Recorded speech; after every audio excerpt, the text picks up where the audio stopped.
Hello, my name is Erik Miller, and I'm a passionate mortgage expert, and this is Mortgage in a Minute. If you want to win it, Mortgage in a Minute. If you really want to win it, Mortgage in a Minute. Hello there. Thank you for checking us out. If this is your first time visiting the channel, thank you. I hope that you will like and subscribe and do all that stuff. Welcome to Mortgage in a Minute. For those of you who don't know, this is a low-frills video series that gives you great home mortgage information and other information under the pressure of a countdown clock.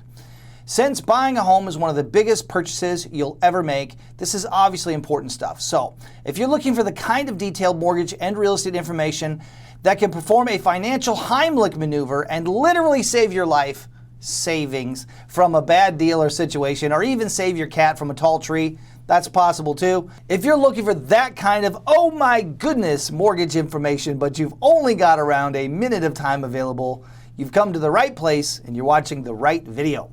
Today we're going to talk about how to buy a house. This video is not just for first-time home buyers, but might be helpful if it's been a while or if you've previously had a terrible experience. This is probably how it should have gone. Okay, as always, I'm going to be fighting a countdown clock to get as much information as I can possibly cram. See that blink there? In the allowed time of 1 minute and 59 seconds. If I make the timer, I can give you some bonus footage. Okay, the stage is set. You know the rules. The topic, once again, is how to buy a house. Clock, please. Thank you. All right, step one. Get an understanding of your qualification ballpark and start assembling your upfront documents for your mortgage. Basically, you've got to decide what you want and why you want it. This sounds silly and obvious, but what most people don't know is that before they start the home buying process, the level of variety of houses can be overwhelming. People generally know what they don't want, but that's not going to be as helpful as you think. A good rule of thumb is to start with your location and work your way down the ladder from there, because practically speaking, this is the only thing that you can't change about the house. Next, find a real estate agent that will work for you. Not be your slave, not at your beck and call, but apply their knowledge and experience in the market to your benefit. And that they'll show up to work every day to help you. Okay, you start the house hunting process, narrowing the field and figuring out your stuff. Be prepared to put in an offer if you find what you want. There is no perfect house. Only the ones that come closest to hitting your objectives put in an offer. Okay, so I'm gonna have to go bullet point style for the rest of it. So you put in an offer and hopefully get your contract accepted. Then you go to put earnest money down in deposit. You'll schedule your inspection with your agent to check out the house. You'll turn in all your loan documentation to the loan officer and sign many, many more along the way. Typically during the inspection period, you'll be negotiating with the seller.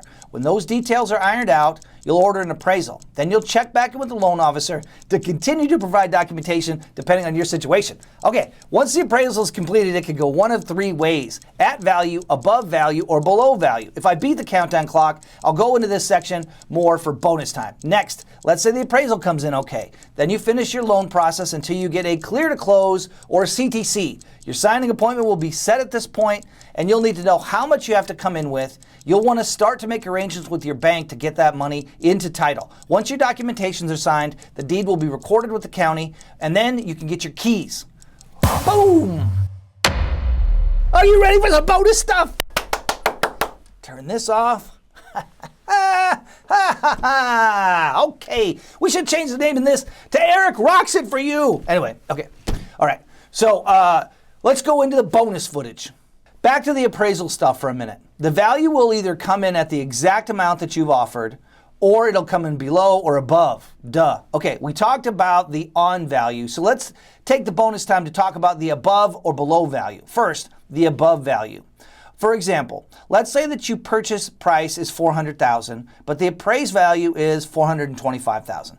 In this case, you can call that $25,000 paper equity, and it belongs to you. As far as the seller side is concerned, this house has come in at value, and that's the message that it will be shared. You are not required to disclose more than that, nor should you, as it might impact your ability to get repairs that you want completed, or in general, make the overall landscape more salty. The agent will need to know, the loan officer will know, of course, and you will know, but that's all that needs to know. If the appraisal comes in below value, well, that's another thing. In today's market, you may have heard of the term waiving appraisal contingency. This basically means that you are not allowed to cancel the loan based on the value of the appraisal coming in too low. If you have not waived your appraisal rights as part of your purchase offer, then your agent will need to negotiate to either reduce the sales price or meet in the middle, or you'll have to pay the difference in addition to your down payment and closing costs. I don't want to make this video too long, but it is important on this last point to show you an example. If your purchase price is $400,000, but the value comes in at $390,000, then your down payment and closing costs will be calculated based on the $390,000 purchase price. Nice try, Clock. I beat you. You don't get to say jack crap to me. I'm in the middle of my bonus footage. Booyah! Okay, $390,000 purchase price plus you'll have to bring in the additional $10,000 difference on top of that. I hope that helps. Thanks for watching this 13-minute episode of Mortgage in a Minute. We'll see you next time. Mortgage in a Minute!